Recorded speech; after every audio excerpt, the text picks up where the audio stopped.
At the end of the day, it's all about freedom. So part of what I've struggled with during my presidency, and part of what I think I'll be thinking a lot about after my presidency, is how do we work around all these filters? And it becomes more complicated now that you've got social media where people are getting news that reinforces their biases. Let's pause it there. So how are we going to deal with this? How are we going to deal with the fact that people have free speech and free will and independent thinking, and they don't actually like my governing? I mean, the way the man talks down anybody who has a problem with it, they're all just a bunch of rubes.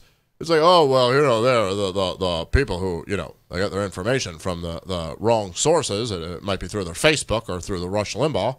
And then they think I'm all about transgender bathrooms and the like. No, I'm sorry, dude. That it's not actually the average Obama hater is not actually that dumb. Most of them aren't just like, oh, he's for transgender bathrooms. A lot of times they're like, oh, it's like unprecedented levels of debt, silly things like that.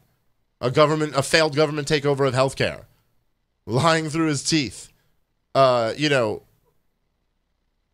People like us and a lot of people on the left. A lot of people on the left have railed against him for his war crimes. I mean, not enough, but some.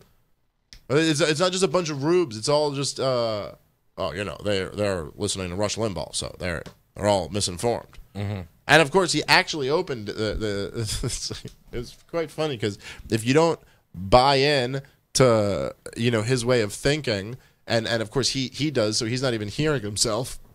From our perspective, where he sits there and goes, I always seem to do so good when I'm campaigning. Yeah. But then when I get down to this business of ruling over people, they're like, I don't like you so much. Yeah. I liked the fellow who came through to my town and made me a whole bunch of promises, but then when I go about the business of breaking all of those promises and violently ruling over these people, they start to not like me. Yeah. They must be listening to Rush Limbaugh too much. Only logical conclusion I can come up with.